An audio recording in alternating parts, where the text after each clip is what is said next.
Hello and welcome to Prairie Pulse. Coming up a little bit later on the show, we'll profile artist Kathy Sutton, who's a jewelry artist. But first, our guest, Brad Crabtree, Policy Director for the Great Plains Institute. Brad, thanks for joining us today. Good to be here. Thanks for having me. Well, Brad, as we get started, we always like to tell the folks a little bit about yourself and your background. Okay, well, I grew up in Bismarck. I'm a North Dakota native and lived overseas for a little bit, worked on the East Coast out of college, and then returned to North Dakota in 1997. And then 10 years ago, my wife, daughter, and I started ranching between Ellendale and Ashley down in Dickey County. And we raise cattle and sheep and have a small business marketing lamb and beef. And then I have my work, professional work in energy policy and technology. Well, let's start off there then. How did you get involved with the Great Plains Institute? Well, I was working here in Bismarck with Consensus Council, and we were doing some work on energy and environmental issues, and I was invited to serve on the board of the Great Plains Institute. And then in the first part of this decade, they invited me to become a staff person, and that was back at the beginning of 2002 is when I joined the Institute. Okay, 2002, so you've been there a little while.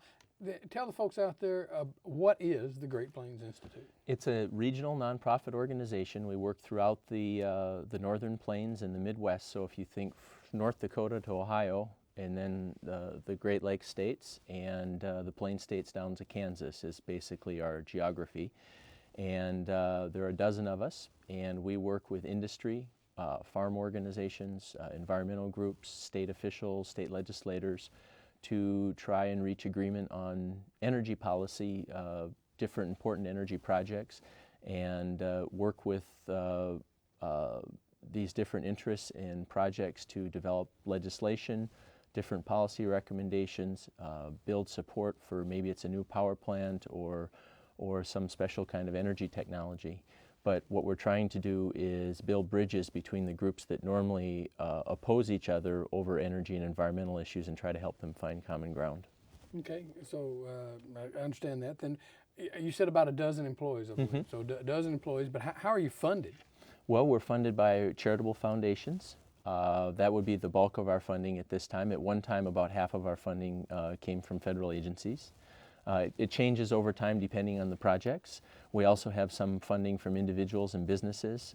A number of the companies that participate in our projects provide an annual grant to our organization, so it's a mixture of funding. Okay, but so how is North Dakota then, how are they sort of grading out in terms of environmentally friendly sources of energy? Well, I would say it's mixed. Our actual environmental performance is fairly good in terms of air and water quality and things like that. But we also only have 640,000 people, and by the standards of some Midwestern states, we actually don't have a lot of power plants and energy facilities. They're important to North Dakota and our economy, but the overall impact is not as significant. In terms of some of the long-term issues like climate change, we have some examples of real leadership. Dakota Gasification is capturing nearly 3 million tons of carbon dioxide each year from lignite coal. Great River Energy is building what will be one of the most advanced power plants in the entire United States. So there are real examples of success, but I think if you look long term, we have some vulnerabilities because we haven't shown enough leadership on some of the long-term environmental challenges facing our energy industry, for example, that we will need to address. Okay, but so what do you think is the best way to manage North Dakota's energy boom that we've got going on? Well, I don't think we're actually doing a lot of managing our energy boom. To some extent, we're celebrating our energy boom, and I'm support domestic energy development, coal and oil, and our renewable energy resources. America needs to produce more energy, and North Dakota can and should play a leadership role in that. But I think we also need to put more focus on long-term planning for energy development. I recently ran for the Public Service Commission, and in that campaign I called for the establishment of a commission on energy development that would a public-private kind of effort involving leaders from both political parties, from government, from industry, farm organizations, to look at how we're developing our energy economy, what practices are occurring, what regulations we have in place, what kinds of incentives, and how landowners and communities are being impacted and treated, and to make recommendations so that we develop our energy economy in a responsible way. I think in keeping with the legacy of Governor Art Link and the energy development of the 1970s. Well, and you mentioned, of course, that you ran for the Public Service Commission, and of course you lost incumbent Kevin Kramer. But and you talked about some of the issues that you're addressing. But does that mean that will you continue to work on those issues? Well, absolutely. In fact, the issues that I focused on in the campaign and the positions I took as a candidate are really no different than the work I did prior to running for office. And so I will continue to work on long-term energy development issues, renewable energy, energy efficiency, advanced technologies for fossil energy. All those are major priorities for the state. Sure. You also you offer perhaps an alternative voice, I guess, to the massive oil drilling that's going on in the western part of the state. What's your view on how it's going and how it should be managed? Well, I think that first and foremost, we need to do a much better job of watching out for the interests of landowners in rural communities and the people that are on the front lines of energy development in this state. The impact is occurring on their front doorstep. The wealth is being created on their front doorstep. We're all benefiting as North Dakotans statewide, even if we experience none of the impacts directly. And I think some of the things that are happening to landowners are beyond unfortunate. They're just plain wrong. You have situations where a landowner, they may not own the mineral rights, and suddenly the oil company arrives and their life is turned upside down. There's trucks, there's dust, there's noise, there's the flaring of gas. All these impacts, their weaning weights of calves may go down. They may have more disease in their calves from pneumonia. They may not, it may be so dusty they can't even, grill a steak on their front porch. Yet they get a one-time payment of $6,000 to $9,000 and they're expected to be satisfied with that. And I think if we're all benefiting this much, we need to make sure that those that are really, like I said, on the front lines, that we're creating wealth for them as well and opportunity. So that's one side of it. The other side is the long-term planning. Everybody's complaining about the roads, but I think the roads just scratch the surface. We need to have a long-term plan for infrastructure development comprehensively in this state, so that as we stepwise develop not only the oil industry but other energy sectors, we do it in a way that mitigates these impacts and in some cases avoids them. And I think we got kind of stuck in, like I said, celebrating the oil boom rather than preparing for it. And there's an awful lot of money being made right now. It wouldn't hurt to sort of take a deep breath, slow down a bit, and make sure we do this right. Yeah, so obviously, I mean, this infrastructure, I mean, the roads is one that can come to the top pretty quick because people are avoiding roads because they're getting torn up so bad. So is it something, I mean, can they address it immediately? I mean, they need to, don't they? Well, they're going to have to address the road issue. I'm frankly more worried about some other things that get less attention. The roads are so bad and the political uproar is significant enough. But for example, the whole pipeline infrastructure that will supply the oil fields and get product to market and get water to the oil fields and the things that they need, transmission infrastructure to provide the power, community infrastructure. We have communities that are overwhelmed right now and they lack the means to meet the demands that oil development is imposing on them. And so we need to be planning better for all of that. Well, and with that, the passage of Measure 1. The Oil Legacy Fund, was that a good thing or a bad thing? Well, in the end, I voted for it. I think it was a good thing. Our surplus is so large that even taking a significant percentage of it will leave plenty of resources available to invest in the things we need today. My concern is that I don't want that to be used as a crutch in the future. I think if when we do have access to the interest from that fund that's been created, I hope we'll use it to make real investments in the state of North Dakota and its economic future, and not just use it to reduce our taxes, but make real productive use of that one-time windfall. Okay. Of course, that doesn't take effect for a little while, I don't Got think. some but, time to talk about it. Yeah, Yep. but so what do you think this session the legislature should be focusing on in regards to the oil issue? Well, with regards to the oil issue, we absolutely need I think, some legislation to protect the rights of landowners. Many are really being abused in this process, and they're left with, I won't say ruined livelihoods, but certainly very impacted, and they deserve a fair shake. We can't, in the interest of prosperity for the many, we can't cast aside the few, and I believe that's happening. I think some of the other infrastructure issues will be addressed. That will be legislative, it will be appropriations. But I really hope that the legislature, whether they would, create a commission or task an agency, however they do it, that I hope the legislature will clearly state that the state needs to put in place a true long-term plan, year by year, so that we do this energy development right by the land, by the people, and by the communities. And I think, adopt some of the spirit that Art Link had of saying yes to energy development, but let's do it in a way that 20, 30 years from now we can all look back and be proud of that. Okay. Does North Dakota, in your opinion, I guess, still not look at alternative uses, fuel uses enough, in your opinion? I think we're doing a better job of it. I think I wouldn't say that there's hostility to alternative energy in North Dakota.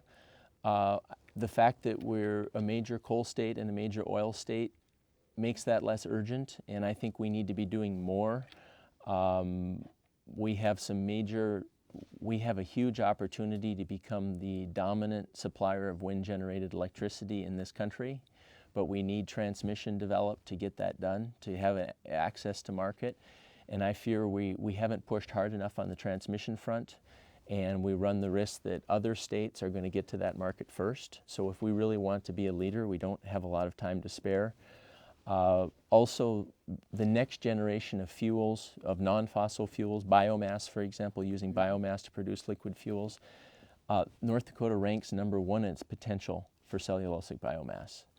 And we need to take advantage of that. That will require some additional state investment. I think we'll have an opportunity to do that, to invest in Great River Energy's Dakota Spirit Ag Energy Project, where they'll be taking biomass and producing ethanol, biomass produced by the farmers, and then they'll have a renewable byproduct after the ethanol is produced that they want to put in with coal to fire in their coal-fired power plant.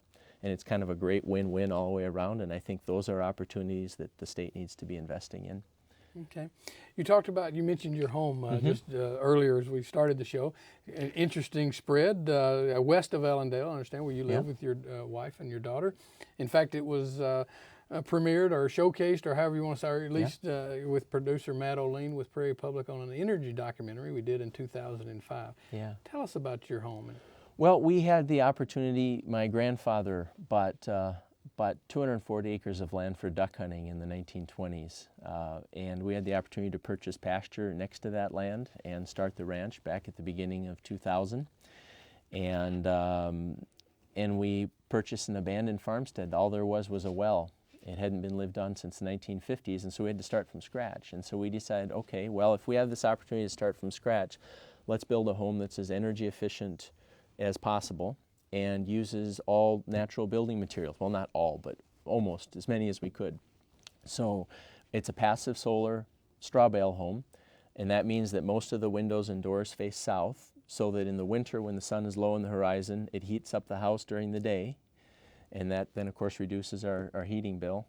And then in the summer the sun doesn't come in, and those straw bale walls, it's basically two-string square bales made from barley straw, and they really are great insulation both in the winter and the summer. And so we have a home where we don't have central air conditioning. We don't need it in the summer. And so we heat from the sun in the winter and then use the insulation of the home to cool in the summer. And with our home and our ranch together, because of the energy efficiency of the home, we probably use only a quarter of the electricity of your average American home. But we had the benefit of designing the whole home to start with. That's obviously. Well, that would help. But so like, what's your monthly electric bill? Well, that varies. Our highest bill would have been $100. And that's in the winter when we're pumping water for the livestock and heating equipment and things, tractor and so forth.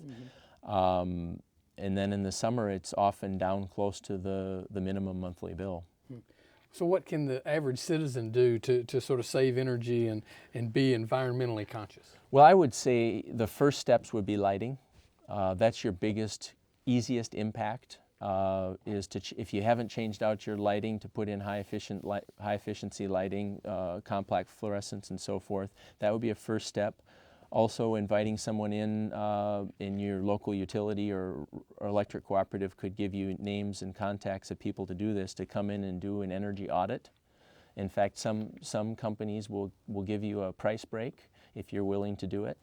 And they'll take a comprehensive look at your home and help you figure out where are the areas that you're losing energy now and what you could do, what steps you can take, and they'll tell you what those steps would cost and how much benefit, so that you can, you don't have to do things all at once. You can do it step by step and figure out how much, in a lot of things, especially when it comes to insulation and lighting, you have a payback of 1 or 2 years. So it really makes a lot of financial sense to do that. In your work, do you find yourself ever sort of headbutting with the major oil companies or energy companies out there from time to time? I would say it's both, actually. Some of my closest partnerships involve CEOs and board members and chief financial officers of some of the largest energy companies in the United States, and we work together as partners. There are other companies and other industries where there's less willingness to change. I'm personally always looking for opportunities to advance both economic and environmental goals. And I think my experience is that when all sides to an issue or a debate want a common goal, if they're really willing to listen to each other and talk to each other, usually there are ways technologically to meet everybody's needs. One of the things that we have today that we didn't have 20 or 30 years ago are a whole range of emerging technologies or existing technologies that can both increase domestic energy production, energy that America needs, while also reducing the environmental impact of that energy production and use. And I think that's our real challenge today, is to focus on these new technologies. And so most of my work doesn't involve conflict, because it's working with industry to try to get these technologies implemented. And often companies want to use these technologies, but they need some short-term financial incentives to get over that hump. Okay, get your crystal ball out. Where do you see the nation's energy industry in, say, 10 years? Do you see us weaning ourselves off the dependence of oil? I think that's a big question mark. What we don't have in the United States is political and policy leadership. We are so busy fighting over energy policy, fighting, I think, environmental battles of 20 or 30 years ago, that we're not focused on what we need to do to be competitive. America is really at risk because of our dependence on imported energy. But if we're going to develop our natural gas reserves, our oil and our coal reserves responsibly, we have to invest significantly in technology. That's especially true with coal. That's going to take real policy and real incentives and real leadership to do that. If we do that, I think that we can begin to become more energy independent. If we don't do that in the next 10 years, we run the risk of America falling behind Northern Europe and China and Japan and countries like that. Brad, we're running out of time here, so Yep. I guess if people want more information, want to find out more about the Great Plains Institute or energy issues, where can they go? Well, they can go to our website. That's www.gpisd.net. It's a mouthful. Mouthful, but hopefully we get something up. Repeat it one more time. gpisd.net. Well, Brad, thanks so much for joining us. Thank you. today. Appreciate it. Stay tuned for more.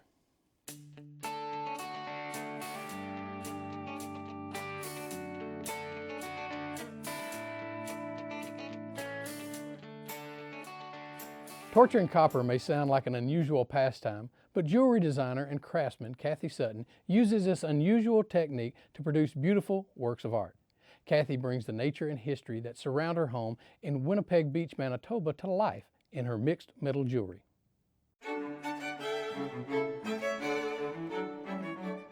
I do one-of-a-kind jewelry. I have a very short attention span. I don't want to do more than one. Earrings are tough. I make one, then I gotta make another one.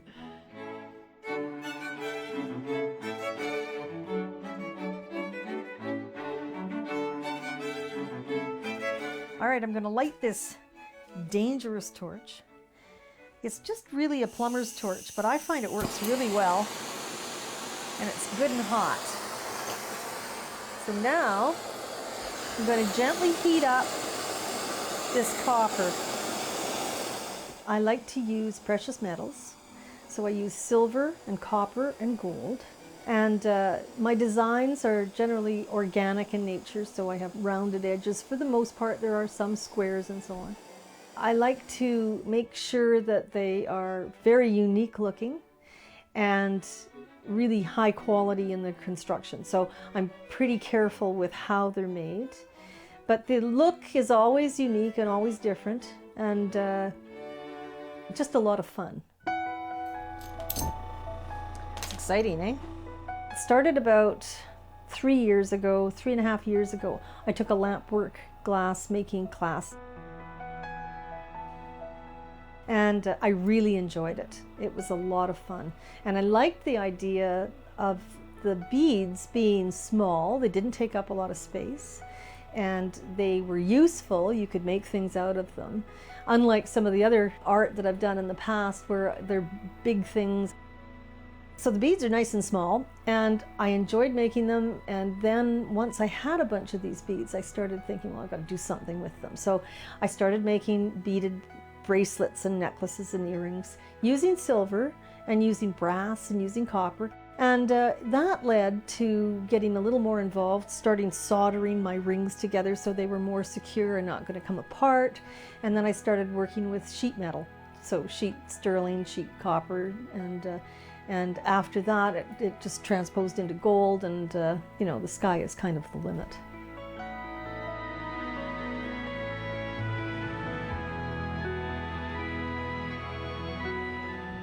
I would say nature is a big influence. I find a lot of the pieces I do are earthy colors because I use copper and silver and gold, so they're very earthy colors. My designs tend to be natural shapes. I use my lampwork glass that I make that tends to be really organic as well. I like to use amber colors, and I like to use gemstones such as agates and jaspers and labradorite. It's a beautiful stone. It makes me think of the Northern Lights. It's just gorgeous stone, and you turn it and it gives beautiful lines and shimmers. They're all from the earth, so my designs kind of fit with those kind of stones. There's other things that influence too. I once made a piece of jewelry based on a chair. The lines of a chair, the back of a chair. I loved the way the lines moved, and so I built a piece of jewelry that in my mind represented those lines. So you never know where your inspiration is going to come from. It's just all around you all the time. And I'm piling up little bits of sterling silver. Often I'll be just lying in bed, being lazy, not wanting to get up in the morning, and I'll think of a million different things about what I could make for jewelry, different designs. Then I will draw them out pretty quickly. I'll just put them down on paper, basically what I want to do. You can see it's starting to get really hot. I'm torturing that copper.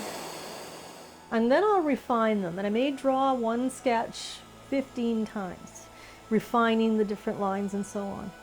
And once I've done that, then I come out here and I start to make the piece of jewelry. There it goes. Silver's melting and becoming a puddle. I let myself play with it. So it kind of takes a life of its own on at that point. Oh, burn through. And that's okay too, because I'll do the other one the same way. The next step for this is it's got to go into what we call pickle.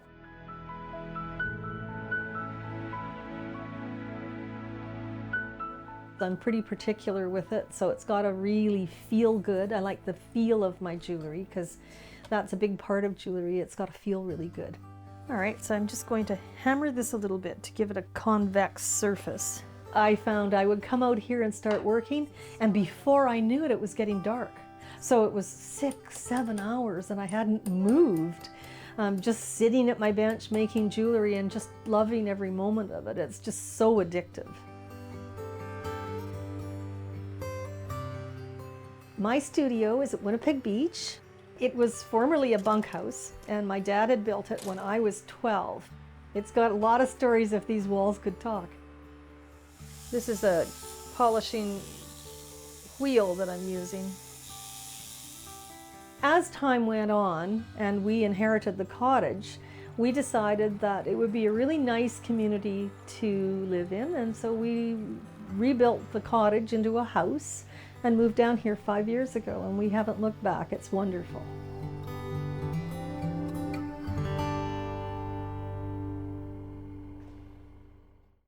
Well, that's all we have on Prairie Pulse for this week. And as always, thanks for watching.